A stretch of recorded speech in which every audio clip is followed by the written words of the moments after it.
Ora então, boa tarde. Ora viva António Cesaresdelo. Seguindo o teu exemplo, cá estou no primeiro minuto de máscara para podermos servir de exemplo para todos aqueles que andaram a brincar aos cowboys ali para os lados de Guimarães com um dirigente, deputado e vereador do PSD no meio da festa, provavelmente organizador, embora ele não tenha tido a coragem de dizer que o era, e com uma comissão de festas que fez cartazes contra o Congresso do PC e ao mesmo tempo organizou aquele festival de irresponsabilidade que foi Guimarães. E serve até este festival de irresponsabilidade para pegarmos no tema que é o tema da nossa conversa de hoje, que é o tema da fraternidade. Posso então tirar agora, se não te importas, a máscara, porque fico mais à vontade e também estou sozinho neste espaço e posso, portanto, falar sem máscara. Como se vê, também podes. A ideia básica de hoje... Brincaram aos cowboys, brincaram mal, porque os cowboys também usavam máscara lá no Oeste. É verdade, sobretudo quando estavam no meio daquelas tempestades de areia, por causa das vaquinhas e dos bois. Os cowboys usavam máscara, mas esses são mais cowboys que os outros e não querem. É um facto. É lamentável este país ter uma percentagem da população que nem sequer é por razões ideológicas ou políticas que decidiu ser irresponsável, é por irresponsabilidade pura, simplesmente por irresponsabilidade pura. E nós vimos isso com uma jornalista que eu cumprimento aqui, da SIC Notícias.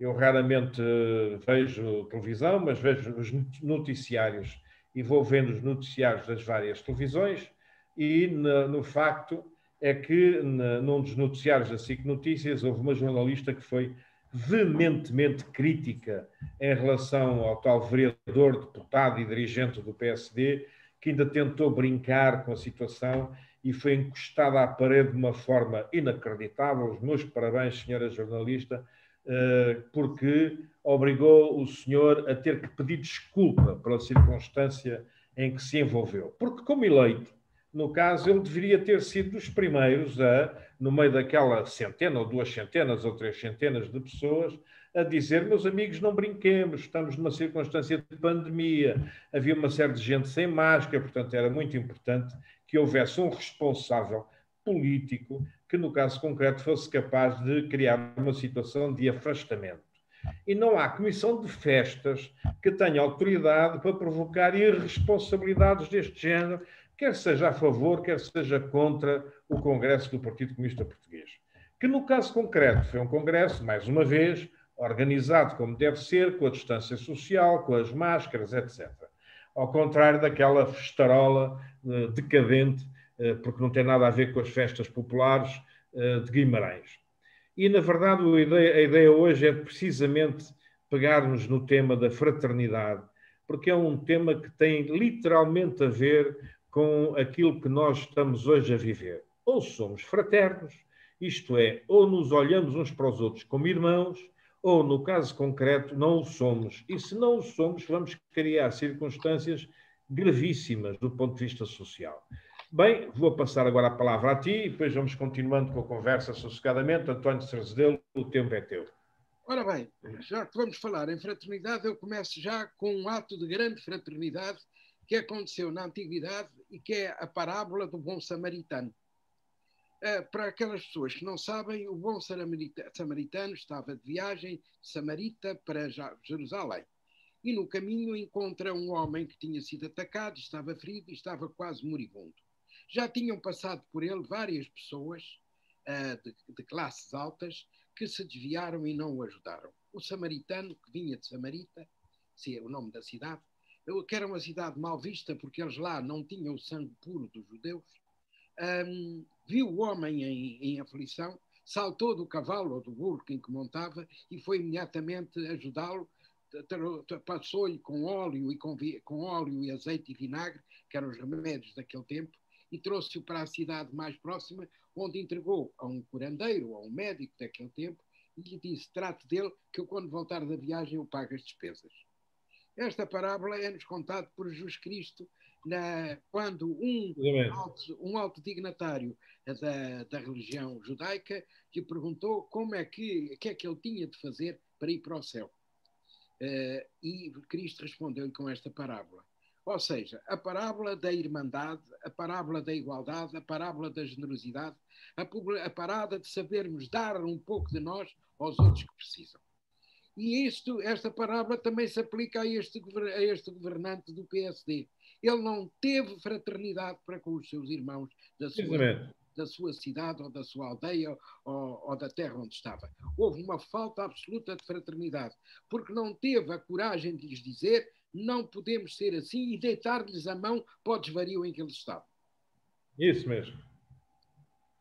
Na verdade, até convém agora, pegaste muito bem no tema, porque foste buscar uma das raízes centrais desta noção, deste conceito, o conceito de fraternidade, que é um conceito muito antigo, que inicialmente tinha basicamente a ver com as relações familiares, entre irmãos, no caso concreto, e que Jesus Cristo, entre outros filósofos e pensadores da altura, ou filhos de Deus, conforme as pessoas queiram, que Jesus Cristo, no caso concreto, transformou, criando uma circunstância de cariz bem universal, porque o samaritano era um personagem muito malquisto, como tu disseste bem, no meio dos judeus. E, portanto, ele ultrapassou as fronteiras, ele impôs uma fronteira sem fronteiras, isto é, deu cabo do muro, aquele famoso muro, no caso concreto que o Trump andou a querer criar no México, ele deitou abaixo um muro. E deitou abaixo um muro precisamente com estas histórias, estas alegorias, quer do bom samaritano e viajante, quer da samaritana, no caso concreto, no meio quando Jesus Cristo vai beber água, portanto, e fala como a samaritana. Todo este conjunto de circunstâncias mostram que há um salto em frente, um processo culturalmente revolucionário no meio do cristianismo. A verdade é que esse salto em frente perdeu-se, no caso, o cristianismo foi ocupado pela lógica imperial romana e transformou-se numa ideologia de poder e gerou várias divisões no seio da sua própria estrutura organizativa, como, por exemplo, os franciscanos, que tinham uma perspectiva completamente diferente da visão oficial e formal. Abençoado seja o Santo António, no caso concreto, o nosso santinho lisboeta e também italiano. E a Itália é conhecida por Il Santo. Não é preciso dizer que é Santo António. Diz o santo, toda a gente sabe que é Santo António. Claro que sim. Aí está. E cá em Lisboa também, no caso concreto, que é o santo casamenteiro, isto é, o santo gerador de famílias, no caso, e, portanto, de fraternidades, como é óbvio, né? A circunstância é que, e eu vou aqui brincar um bocado com algo que muita gente teima em não perceber, é que na sequência dos vários processos revolucionários e filosóficos, nasce uma estrutura que se chama maçonaria, e é a própria maçonaria que vai retomar os princípios básicos da Igreja de Cristo antiga, no caso, e vai repescar esses mesmos princípios e transportá-los para a estrutura social e política. E é nessa perspectiva que, em plena Revolução Francesa, no caso, nasce a ideia básica da liberdade, da igualdade e da fraternidade. É um facto que os maçons, naquele processo, perderam a linha de orientação e, na verdade, a radicalização do sistema gerou a que, durante algum tempo, este conceito de liberdade, igualdade e fraternidade se desorganizasse, mas, na Terceira República, o princípio da liberdade, da igualdade, da fraternidade foi assumido enquanto princípio da nação francesa e do Estado francês. E é nessa perspectiva também que tu, há bocado, me disseste que tinhas aí um avental maçónico. Era uma altura certa para mostrar esse mesmo avental. Aqui está. Não sei se vê. Vê-se perfeitamente, perfeitamente. Ora, aí está. É um avental de mestre maçom. Exatamente. Eu sou maçom, mas estou adormecido. Agora, nesta fase, todos temos de dormir porque não há salas onde nos reunir. Não temos onde nos juntarmos, porque a maçonaria, para se resolver, precisa de estar junta. Precisa de haver sala, precisa de haver reuniões, precisa de haver trabalhos e precisa de haver alguém que siga os trabalhos e que os dirija. Hoje é praticamente impossível. Portanto, a maçonaria está um pouco de molho, salvo a maçonaria, aquelas ordens que são mais ricas e que têm dinheiro para alugar salas maiores ou para pagar redes sociais maiores, essas, e ainda bem, não estou a dizer isto como maldizente, estou a dizer isto quase, entre aspas, como invejoso, porque na nossa não há esse dinheiro para fazer isso. Mas posso citar, no caso aqui, se me permitires, uma grande loja maçónica, portanto, a grande loja soberana de Portugal, que criou uma circunstância bastante curiosa e positiva, que são as sessões online, e que tem feito sessões de loja maçónica online, o que eu acho que é uma solução muito adequada para o tempo atual e para a circunstância atual. Eu sou como tu, um maçom adormecido, mas tenho uma simpatia particular pela grande loja soberana de Portugal e queria, portanto, pegar neste teu exemplo para referir este passo em frente nos pressupostos da maçonaria, porque convém recordar, aos tempos da ilegalidade, os maçons reuniam-se em cafés, no caso, em tascas, no caso, e, portanto, já houve, a maçonaria já passou por muitas fases, desde a fase do café e da tasca, no caso, a fase dos templos, a fase de novo agora, como se vê, das sessões em online. Até a Santa Madre Igreja, o Papa Leão X, se não me engano, não foi Leão X, foi Leão qualquer coisa, já não sei o número, mas há um leão que excomungou quem fizesse parte da maçonaria. E até aos nossos dias, praticamente, essa excomunhão ainda não foi levantada. Embora com o Papa Francisco já há conversas entre cardeais e líderes maçónicos, mas ainda estão muito imberbes nesta questão.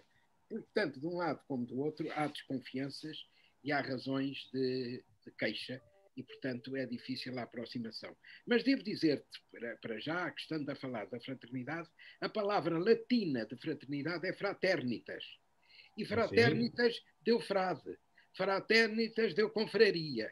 E nós, em Portugal, conhecemos muitas confrarias, confrarias do vinho, confrarias do azeite, confrarias que vão para o bacalhau, etc., que têm como origem esta palavra. Os confrades são os irmãos da confraria e têm como obrigação, pelo menos ali, entre ajudar-se. E este conceito de confrade, de confraria, agora, no século XXI, e depois desta pandemia, alargou-se para âmbitos muito mais largos. Já não é só no âmbito da família ou no âmbito da aldeia. Tem de ser no âmbito universal, de nos ajudarmos a todos uns aos outros. Percebermos que estamos num mundo universalizado e generalizado. Tanto assim que tanto estamos doentes aqui em Lisboa, como estamos em África, como estamos na Oceania, como estamos na América Latina ou na China. Portanto, ninguém escapa. Uns têm mais mortes, outros têm menos mortes, conforme também a população e a disciplina, mas a verdade é que todos estamos atacados. E só podemos resolver esta terrível, eu vou pôr maldição, mas não houve ninguém que nos amaldiçoasse, mas vou utilizar a palavra, esta maldição geral e universal, também universalmente, criando distâncias, criando regras, criando respeito de uns pelos outros, para podermos ultrapassar. Eu estou a lembrar-me da febre espanhola, foi há cerca de 100 anos, que morreram facilmente 50 milhões de pessoas, mas evidentemente não tinham nem os remédios, nem a informação, nem a possibilidade de comunicarem uns com os outros como nós temos hoje. E nós hoje nem as condições de higiene que existem hoje. Nós hoje sabemos, se morrer uma pessoa na China, que ela morreu. Ou no deserto de Saara, ou na Oceania, ou no Polo Norte, e morreu por isto. Naquele tempo não se sabia, cada um só sabia um pouco de si, e quando chegavam as notícias já vinham tarde. Hoje, a questão de ser confrade, ou de ser confraternizante, ou de olhar para a fraternidade, é muito importante. É tão importante como salvar a liberdade e salvar a democracia. Sem fraternidade não se salva a democracia nem a igualdade. Porque a fraternidade traduz-se por considerar igual e irmão todo o cidadão, toda a gente. não podemos estar nesta coisa que estivemos muitos anos de discriminar. Mesmo quando foi a Revolução Francesa, eles gritaram a igualdade, a fraternidade. Mas eles continuaram a discriminar. Discriminaram as mulheres que não tinham acesso ao voto. Discriminaram os pobres do campo. Na verdade, essa igualdade era só para a aristocracia e para a burguesia. Depois temos a Revolução Industrial. A Revolução Industrial vai também dar um passo em direção à fraternidade, porque começam a haver as congregações operárias e começam a haver os sindicatos. E os sindicatos também chamavam e apelavam para a igualdade, para a liberdade, em nome dos sindicalizados e dos operários. Também não iam mais além. E depois, quando chegamos agora ao século XX, começa a haver uma nova onda e uma nova apreciação da palavra solidariedade e da palavra fraternidade. Agora, estamos em cheio caídos na fraternidade, particularmente depois do Papa Francisco ter feito uma grande encíclica que é Todos Irmãos, intitulada em português, que é Fraternitas. Eu aconselho, apesar de não ser católico, aconselho a leitura, como tu também. Fazemos muito bem em saber ler as coisas das pessoas com quem não pensamos de igual forma, mas que têm pensamentos muito comuns a Mas nós. se formos ler esta encíclica, ela fala mais de coisas civis e de coisas quase, diria, pagãs, entre aspas, do que fala de coisas religiosas. É em nome da religião que ela invoca. Mas depois, quando dá os exemplos, são exemplos de solidariedade cidadã. São exemplos que a política tem de aceitar ou já aceita, que as próprias constituições já aceitam, particularmente a Constituição Francesa, mas também a Constituição Portuguesa. E também as Nações Unidas, que faz agora 50 anos, quando fizeram a Carta das Nações Unidas, o seu primeiro artigo apela para a fraternidade. E convém recordar, já agora, no caso, que uma das mais importantes personagens que esteve na criação da Declaração Universal dos Direitos do Homem é uma cidadã, é uma senhora, esposa de Roosevelt, e que, curiosamente, apesar de esposa de Roosevelt, era lésbica, o que traz para cima da mesa a circunstância dos direitos das pessoas, das minorias e das maiorias, através dessa cidadã que soube bater enormemente pela Declaração Universal dos Direitos do Homem. Queria aqui cumprimentar, portanto, também uma cidadã que soube ser universal, no caso, não foi somente americana, foi mesmo verdadeiramente universal. Desculpa a interrupção, meu caro. Eu gostaria de ler o artigo que restou: todos os seres humanos nascem livres e iguais em dignidade e em direitos, dotados de razão e consciência, devem agir uns para os outros em espírito de fraternidade. Isso diz o artigo 1º da Carta das Nações Unidas, que foi assinada há 50 anos. Portanto, precisamente, estamos a ver que é um termo que é civil, que é de civilidade, que a Igreja agora, pelas mãos deste Papa, usa, esgrima com ele, em nome da igualdade, em nome da fraternidade, em nome da solidariedade, que são, afinal, coisas que se confundem. A Igreja também sempre foi muito solidária com certas classes, com os pobres, muito embora, em alguns casos, condicionada. Viva a liberdade condicionada, diria eu, com a Igreja. Mas a verdade é que tem obra feita em todo o mundo, não é só em Portugal. Podemos contar muitos defeitos, e terá com certeza, e tem. Mas a verdade, esse espírito estava nela. E agora o Papa Francisco, que vai buscar aos franciscanos, da qual ele era origem, porque ele casa duas grandes cabeças da Igreja. Ele é jesuíta, que são a inteligência da Igreja, e ele é franciscano, que é a pobreza da Igreja na grandeza dessa pobreza. Isso mesmo. Ele casa esses dois sentimentos, esses dois raciocínios, e traz-nos para nós a ideia realmente de que temos de estar de mãos dadas e de ser solidários uns com os outros, independentemente da nação, da raça, da cor, da religião, porque ele fala, temos que respeitar as outras religiões. E nós hoje sabemos, ateus ou não, que temos que respeitar as outras religiões em termos de igualdade. E depois também fala, obviamente, que temos que respeitar individualmente as pessoas, e aí ele faz apelo às pessoas, sejam as mulheres, sejam os deficientes, sejam os hoje chamados LGBTs, que a Igreja, aliás, condenou e com a Inquisição mandou para o fogo. É verdade, muitas vezes, infelizmente, aliás, como mandou as bruxas e os feiticeiros, etc., durante largo tempo, e ainda falamos aqui sobre as bruxas de Salem, etc. Na verdade, o problema aqui tem uma componente histórica e filosófica bastante curiosa. Por falar em componente filosófica, não queria deixar de referir aqui e de lamentar a morte do Eduardo Lourenço, o grande filósofo e pensador português, que terá amanhã um dia de homenagem a ele próprio, sendo ele um cidadão que também não era propriamente dedicado a homenagens, mas é bonito e é bom saber que o Estado português se lembra daquele que foi um combatente antifascista e que foi um combatente pela democracia na sequência do 25 de Abril e que merece, não só por ter sido o Conselho de Estado, nem é isso que é importante, mas que merece pela sua militância, pelo seu ativismo, pelo seu intervencionismo e pela forma como pensava, o nosso respeito e a nossa profunda amizade distanciada, que no caso eu não o conheci sequer pessoalmente, embora o tenha conhecido pela leitura dos livros dele e dos textos dele interventivos, sobretudo ao tempo dos períodos grandes críticos, como 74, 75, 77, em Portugal. E queria também recordar um outro assunto que me parece razoavelmente importante. A fraternidade é mais do que a solidariedade. A solidariedade é um ato de caridade transportado a um conjunto global de pessoas, mas não é um ato de amor, não é um ato de transformação, não é um ato de aproximação, não é um abraçar o outro.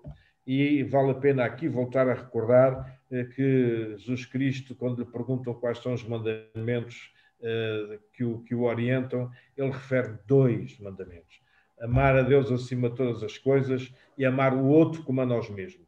Amar o outro como a nós mesmos, que é aquilo que, infelizmente, cada vez mais é bom que nós saibamos pôr em cima da mesa, porque cada vez mais há uma distância grave, dramática, sobretudo entre a elite e os restantes cidadãos, porque a elite desaprendeu a amar o outro como a nós mesmos, até do ponto de vista da própria caridade.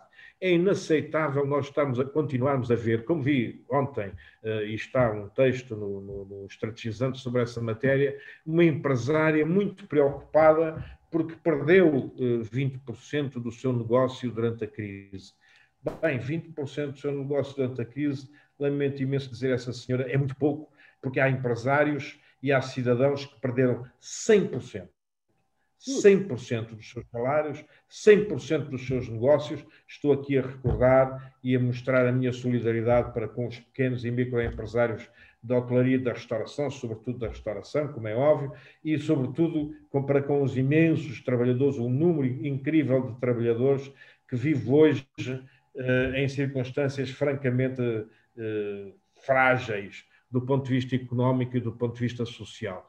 E é importante que saibamos dizer aqui aos empresários que se limitam a pensar na rentabilidade e na produtividade das suas organizações. Não há organizações sem pessoas, não há empresas sem pessoas. E quando o empresário está a esquecer aquele com quem trabalha, está a cometer um princípio absolutamente anticristão e deveria pensar que se é católica, há para aí uma associação de gestores cristãos que deviam pensar seriamente em ser mais duros, mais agressivos para com esse tipo de empresários que, no caso concreto, são o puro exemplo do neoliberalismo mais decadente que se possa imaginar. A senhora em causa é uma empresária de um conjunto de organizações que junta 1000 trabalhadores. Não é capaz de dizer uma única vez o que é que fez para que dentro das suas organizações proteger esses 1000 trabalhadores, para criar as condições para que eles continuassem a trabalhar. E, não, por exemplo, ela fica muito incomodada, a senhora empresária, porque na circunstância desta decisão do governo de fechar as escolas nestes dias, os papás e as mamãs da sua organização tiveram que ficar em casa para tomar conta dos filhos, 30% dos seus trabalhadores. Há uma pergunta que eu lhe ponho imediatamente. Tem 1000 trabalhadores e não tem uma creche? Não tem um infantário? Onde é que está o seu sentido de responsabilidade social? Na conta bancária do seu filho e do seu marido? É essa a sua expectativa de solidariedade? É olhar para a conta bancária da sua família e esquecer a família das pessoas com quem trabalha, no caso, e de quem vive, no caso, e de quem lucra? Esta é a noção de fraternidade que é necessário, de uma vez por todas, a gente assumir. Não é possível criarmos circunstâncias de divisão no seio das pessoas, mas é necessário virarmos-nos para algumas pessoas e dizermos: atenção, vocês estão a abusar, atenção, isso não é um caminho solidário, nem é um caminho fraterno. Atenção, as comunidades só sobrevivem quando somos solidários entre nós, quando somos fraternos entre nós, isto é, quando sabemos distribuir a riqueza e quando sabemos criar as condições para que, no caso, saibamos viver todos com o mínimo de condições de vida de qualidade, não é condições de vida de sobrevivência, é condições de vida de qualidade. A fraternidade impõe-nos isso, a fraternidade obriga-nos a isso. A fraternidade, se somos maçons, se somos cristãos, se somos católicos, obriga-nos a olhar para o outro e amar o outro como a nós mesmos. Desculpa lá este razoado e certamente que traz vontade de dizer alguma coisa. Tenho sim. Eu tenho a dizer que, relativamente a esta greve dos restaurantes, eu estou solidário com ela, mas não com todos. Porque eu não tenho pena de ter 5 restaurantes com pratos a 100 euros ou a 150 euros. E que, aliás, hoje podem continuar a ter com os mesmos preços. Eu tenho pena é daqueles que são empresas familiares em que o pai, a mamãe era cozinheiro, o pai servia à mesa, o filho lavava os pratos, e que esses vão à falência e tinham pratos a 10 euros, a 2 euros, a 11 euros, a 12 euros, ou essas empresas, ou uma pastelaria. Esses realmente têm muita pena. Mas também não tenho pena dos outros, porque tinham bons técnicos oficiais de contas, ganhavam 100 mil euros por mês, mas aparecia para as finanças, apareciam para aí 5 mil. E hoje, quando o governo guardar os subsídios em função daquilo que eles pagavam, ficam muito zangados, porque não recebem o subsídio de 100 mil contos, recebem o equivalente àquilo que eles matricularam, que foram 5 mil euros. E, portanto, é nessa proporção. É a falta de fraternidade que gera a circunstância de crise em que eles estão neste momento. Porque se eles tivessem sido fraternos para com a comunidade, se tivessem pago os impostos, no caso concreto, como qualquer cristão deve pagar, seguindo os exemplos de Jesus Cristo, né? A César o que é de César e a Deus o que é de Deus, voltamos aqui assim a repetir algumas frases do Novo Testamento. Se isso acontecesse, provavelmente eles hoje estavam a receber o que mereciam receber, porque tinham pago ao Estado e tinham sido solidários e fraternos para com os outros, e assim teriam hoje as condições de ter a percentagem que era devida e não propriamente a percentagem que resulta das suas pequenas batotas que geram um pequeno automóvel ou um grande automóvel, ou provavelmente uma casa de campo, ou uma casa de praia, um apartamento de praia, mas não gera riqueza, não gera distribuição, não gera uma economia mais solidária. Nós temos na União Europeia dos salários mais baixos desse espaço económico, social, cultural e político. Nós temos na União Europeia, no caso, uma circunstância de grande fraternidade, até para connosco, diga-se passagem, embora também de grande abuso da sua parte para connosco. E não é por acaso que temos 2/3 da população a viver no litoral do país e 2/3 do país praticamente em linha de deserto. Isto resultou desta noção de que a economia portuguesa deveria submeter-se às lógicas da CEE e, portanto, adeus indústria, têxtil, no caso concreto, adeus agricultura, no caso, e, na verdade, a circunstância gerou a que uma boa parte das nossas florestas estejam hoje tanto ao abandono que é tão fácil pegar-lhes fogo, é tão fácil fazer destruir aquilo que é uma riqueza nacional, uma riqueza de todos nós, apesar, no caso de, em Portugal, mais de 90% das propriedades florestais sejam privadas e não públicas, ao contrário do que acontece no resto da União Europeia. Mas essa circunstância volta a pôr outra vez em cima da mesa esta nossa conversa da fraternidade. é verdade que foram particularmente fraternos quando foi dos incêndios. Diz. Acrescentar que essas negociações com a CEE, com a Comunidade Económica Europeia, naquela altura, foram feitas em tempos de Cavaco.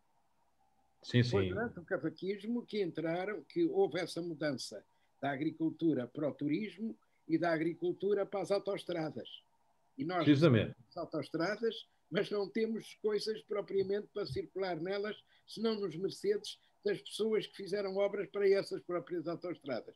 Bom, hoje o carro democratizou-se e até há algumas pessoas que antigamente diríamos que éramos da classe operária, porque hoje a classe operária já é uma pequena burguesia, esses já têm carro. E para eles terem carro, e muitos deles querem ser tratados por doutores, compram um carro muito acima das suas possibilidades.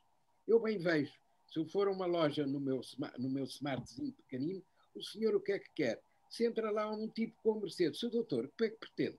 É diferente. É mesmo verdade, é mesmo verdade. É a cultura que vem do tempo da submissão, desses 48 anos de salazarentismo, que curiosamente, já agora que pegaste nessa questão, deixou este país, depois de 48 anos de ditadura, deixou este país com 60 quilómetros de autoestradas. O que é divertido, me leva-me a dizer assim, tanta ditadura salazarenta criou 60 quilómetros de autoestrada, que é uma vergonha, no caso, como o cavaquismo, isto é, a direita portuguesa, espalhou autoestradas por este país de uma forma absolutamente inútil e absurda, no caso, porque sustentou a riqueza de umas tantas empresas de construção civil e obras públicas, mas não criou riqueza sustentável. E esse é o problema que nós temos neste momento. Não temos ainda a adequação da economia portuguesa à sustentabilidade dessa mesma economia. Bem, não sei se já estamos um bocado a abusar, já temos aqui assim há algum tempo, não sei se tens mais alguma coisa a acrescentar, meu querido amigo e camarada. Bom, eu devo dizer-te que depois do cavaquismo desaparecer, continuou ainda a haver forças de direita, mas desde que chegou com um tripartite que funcionou bem ou mal, o Partido Socialista ao poder, algumas coisas começaram francamente a mudar, ainda que vagarosamente, e não tanto como a gente gostaria. Mas também as forças da oposição, e muitas vezes desses partidos mesmo, que aparecem também com cenas de oportunismo, dificultaram certos avanços que nós hoje temos de arrancar com eles infatigavelmente e em fraternidade total, porque senão vamos abaixo. Absolutamente. Vamos então pugnar pela fraternidade no seio dos portugueses, mas também no seio da expressão portuguesa, da CPLP toda ela, e obviamente no seio desta comunidade de seres vivos que são os seres humanos, planeta fora. Um grande abraço, fica bem.